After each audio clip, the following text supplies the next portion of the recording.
It is concerning that Judicial Watch had to push for several months to find out that Barack Obama was personally involved in the death investigation of his personal chef, Tafari Campbell. Why did it take 3 months for us to get a straight answer?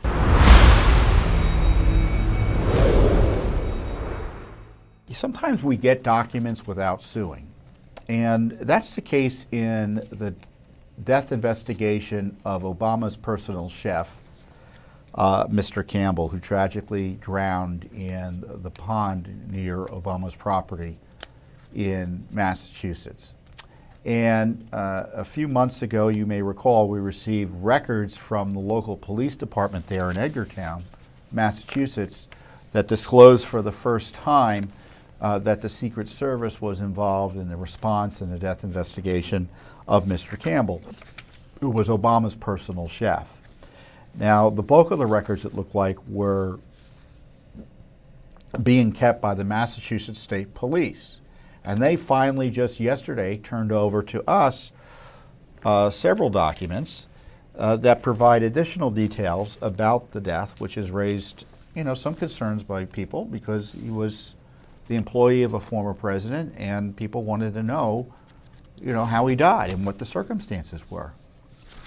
And it may be nothing in the end, but given the way that the information has been kind of dribbled out, it raises additional questions. And it's concerning that we've had to kind of, even though we didn't have to file lawsuits for these documents, but we had to really fight for them. And so we have these new documents. We received, these are about 40 pages of documents here from the Massachusetts Department of State Police. And they didn't give us everything we wanted, but they gave us a lot of interesting information in these police reports they shared with us. They show that Barack Obama was present at the emergency scene of his chef's drowning. So we now know that for the first time. And we also learn he was present there when a witness is being questioned, and then a second time the next day when the witness is being questioned again, which I thought was kind of odd. I don't know. They didn't know how the person drowned. Why was Obama allowed to attend a witness interview? I don't understand that. I could see maybe being in the emergency situation, the police are questioning the witness, but why the next day was Obama hanging around? I don't know.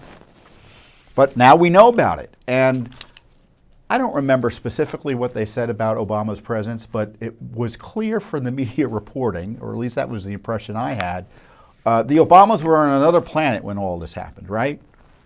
I'm exaggerating. The media didn't really say that, but that was the suggestion. They weren't there, and anyone who raised questions about it was a nut. Well, it turns out he was there. He showed up shortly after the death was reported, and now we know. And it was Judicial Watch who figured it out. I know a lot of you have questions. The media had questions about it, and it's only Judicial Watch that got to the bottom of it, or at least near the bottom of it, because there are still some more questions. Because we found, for instance, in these documents, reference to a Secret Service video that is yet to be released. I guess there are cameras all over the property, because President Obama gets Secret Service protection under law as a former president. And the Secret Service, I guess, is diligent in this regard, and they've got cameras on his giant luxury property up there in Massachusetts. The multimillionaire who did quite well for himself after the presidency, but I guess that's another debate. But the camera footage, according to the report, shows Mr. Campbell and a woman who was the eyewitness to the drowning, enter the water, and then the Secret Service emergency response. So let me read you a little bit of what we uncovered. The documents also show that the Campbell family told police that Mr. Campbell had been taking swimming lessons in 2019, but described his ability as not a great swimmer.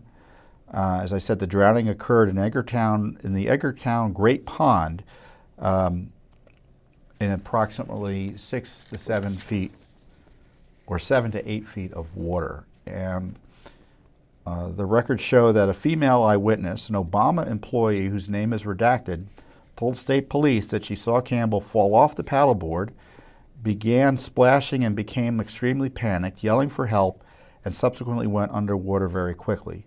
By the time she reacted, his paddleboard, the witness said, had disappeared into, by the time she had reached his paddleboard, the witness said, the chef had disappeared into the extremely murky water. And here's the specific homicide death report written by a Massachusetts state trooper, and who lists some of the details. And I'll go over it with you. And it's quite lengthy here, so I probably won't go over all of them. Let me see what's showed. I'll show you what it looks like on the page. Well, I guess we have pictures of it, right? So you can see the redactions when we post them as I talk about it. But I'll just show you from here. You can see. So all the names are, now Obama's name is obviously here, but it's redacted, and I'll get to that when I get to it. But they withhold the witness's name, Obama's name, it looks like, the names of Secret Service agents. I feel bad for the Secret Service agents because, you know, she, according to this report, she got out of the water, you know, saw the first agent she could, started yelling, and they responded. I guess they have rescue swimmers in the Secret Service, as it was termed, and they tried desperately to find the guy. And so it's probably traumatic for them as well. On Sunday, July 23rd, at approximately 7:58 p.m., someone was notified by the Dukes County Regional Emergency Communications Center of a possible drowning incident that originated from a 911 call at blank in the town of Egerton on Martha's Vineyard at 7:46 p.m. So this is about 15 minutes before afterwards. The 911 caller was identified as blank. This is the Secret Service person. He identified himself as a Secret Service special agent. I'm aware that blank in Egerton is a residence owned by blank, obviously the Obamas. I was informed that 2 people on paddleboards had entered the water at Egerton Great Pond from the shore of blank, meaning Obama's home, and 1 person was unaccounted for after being witnessed in distress going under the water and never resurfacing.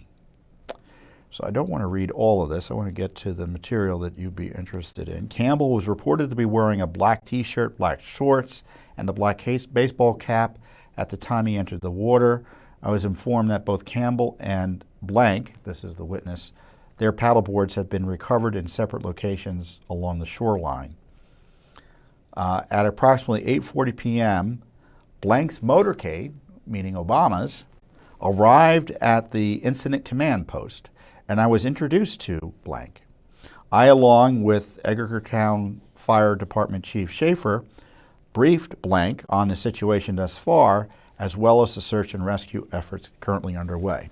So not only did not only did Obama arrive at the scene of where the emergency operations were being conducted in searching for the poor Mr. Campbell, but he was briefed by the Massachusetts State Police official there on the ground and the local police fire chief. Which is, you know, sounds perfectly normal to me. I mean, he's the property owner. I don't blame him for going down to see what happened to his employee. I'm sure they were close to him because he was their personal chef, and, you know, they probably saw him all the time. But I don't know why it took 4 or 5 months. What is this, October? This occurred in July, August, September, October, 3 months to get this information out, and even worse, that we were led to believe that he wasn't anywhere around. So people draw their own conclusions when there's a story put out there that doesn't turn out to be true. A short time later, blank arrived at the post, and I was introduced to her. I observed that blank was visibly emotional and was shaking from being cold and wet.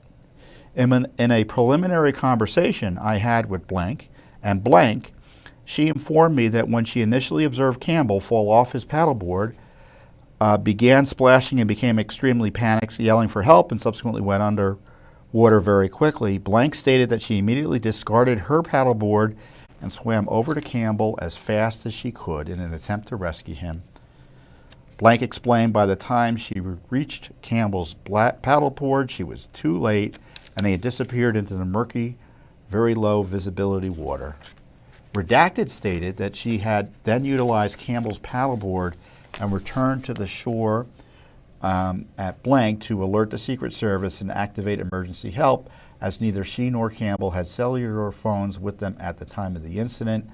Blank stated that she left Campbell's paddleboard on the shore and ran to the nearest U.S. Secret Service security post and reported the incident to the first U.S. Secret Service special agent she saw. And then the name is listed but left blank. So this is Obama.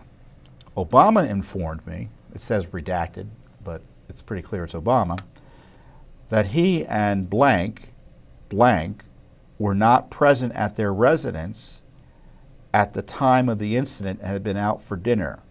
Therefore, Campbell would not have been working for the evening. Blank thanked us for our efforts and departed the incident post a little bit short time later. Now, I'm not going to read it from here, but I recall, so the woman who was with Campbell, another staffer for the Obama family, said, you know, they weren't there. It was a light day. She spent time with Campbell that day designing his Instagram page, and then I guess they went out paddleboarding together. We still don't know who the name of that witness is. They've withheld it, I don't think for a good reason. A witness in a death investigation, I think typically that name should be public, but it's Obama world and the rules don't apply. As I say here, she explained that on Sunday, she began her day approximately 8 a.m. helping Campbell in the kitchen throughout the day and into lunchtime. She said it was a quiet day and she was helping Campbell design his Instagram page.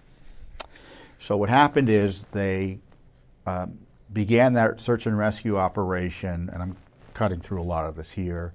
They were unable to locate Mr. Campbell in that evening, so the searches, the emergency response began at 8 p.m. From what I recall, they searched for about 3 hours at least, and then they began the search again the next day and then found him shortly thereafter. This is the other interesting thing related to Obama. At approximately 7:55 a.m., we arrived at Blank, accompanied by the special agent in charge, Murray and Murphy, the two names of the special agents in charge. Upon arrival at the residence, we were introduced to Blank, invited us into his residence, and we were directed into the office of Blank, which was to be utilized to conduct the interview. So, reading this, they show up the next day to continue the investigation. They go to Obama's house. Obama lets them in personally or introduces himself and welcomes them. And they go to an office in his home to continue the interview, where she goes on to describe what I said earlier about that day previously being a quiet day. She explained that at approximately 6:10, she asked Campbell if he wanted to go paddleboarding, to which he agreed. Campbell walked from the residence to the shoreline and obtained 2 paddleboards and 2 paddles from the property. She explained that when she and Campbell began paddleboarding, they both remained on their knees while they paddled in the pond. At one point, she stood up on the paddleboard, and then she saw Campbell attempting to stand up on his board. And then, after approximately 30 seconds of standing, she observed Campbell lose his balance on the board and saw him fall into the water. She yelled to Campbell to grab onto the board in front of him. However, she observed he quickly began to panic while yelling for help. She stated that she left her board, again, and attempted to swim to help him. And it was too late, and he went under. And then what happened next is she And Obama, I think, made a comment here.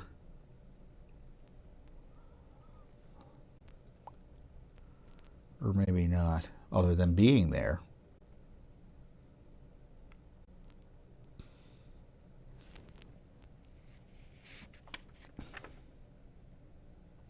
So she went on a fireboat after that interview. They used sonar to find the body. They found a place that was likely, that they picked up something. They went to that place and found the body nearly immediately. And they didn't find any trauma to the body. They quickly surmised, at least initially on the scene, that he died accidentally from drowning. And that was the ultimate conclusion. It was a death from drowning, and it was accidental, and there was no foul play.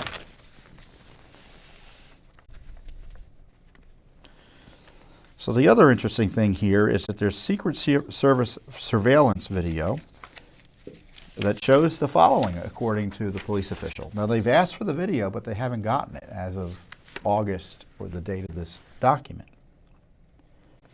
At 6:54, two individuals are observed walking on the boardwalk from the area of the residence towards the shoreline of the pond. 7:40, about an hour later, well, no, 6:54, a little less than an hour later, a Secret Service rescue swimmer is observed running from his assigned post towards the shoreline, utilizing his handheld radio. 7:42, another Agent Blank is observed running from the shoreline towards the area of the command post. The agent is observed running back to the shoreline again. The boat launches at 7:50. A U.S. Secret Service vehicle, first responder vehicle, arrives to the area on the shoreline, and the police vehicle arrives quickly at 7:58. So the police were there, too sweet. And 7:59, another vehicle arrives on the shoreline. A request has been made to obtain a copy of the video, but it is pending, and it's released as of the time of the release. So what's going on there, right? There's a video. I want to see the video. I think we have a right to see it. The Secret Service is unlikely to give it to us without a fight, and I'm saying with some high degree of confidence, given our previous work in the area, that we've already asked for the video. So we're going to try to get that video. So what do you think about this? I guess you can't answer, but you can answer below, right? Do you see anything weird here? So what my response was. It is concerning that Judicial Watch had to push for several months to find out that Barack Obama was personally involved in the death investigation of his personal chef, Tafari Campbell. Why did it take 3 months for us to get a straight answer?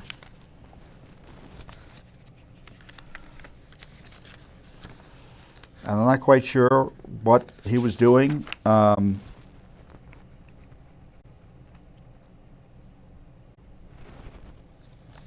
In terms of managing the PR response. I don't know why he just didn't say, hey, I was there, or something like that. It's very unusual. So I know a lot of people have all these conspiracy theories about what went on, but to me, the truth is always worse than the conspiracy theory, because I shouldn't say worse than the conspiracy theory. I think we should just focus on what we have before us, which is a resistance on the part of the Obama operation to be forthcoming initially about what happened. And it's up to a separate independent watchdog group to find out about how this employee of the former president passed away, and the details and the involvement of the former president in the death investigation. So he was providing information to the police. And that's news, right? So make of it what you will. But Judicial Watch is trying to educate you about that issue. It's of public interest, so it's there. The documents are here. You can evaluate the documents yourself. And there's more information I didn't go through for time's sake here. But more may be coming. This is a supplemental response, and evidently they're reviewing other documents. So we'll see what else we get. Thanks for watching. Don't forget to hit that subscribe button and like our video down below.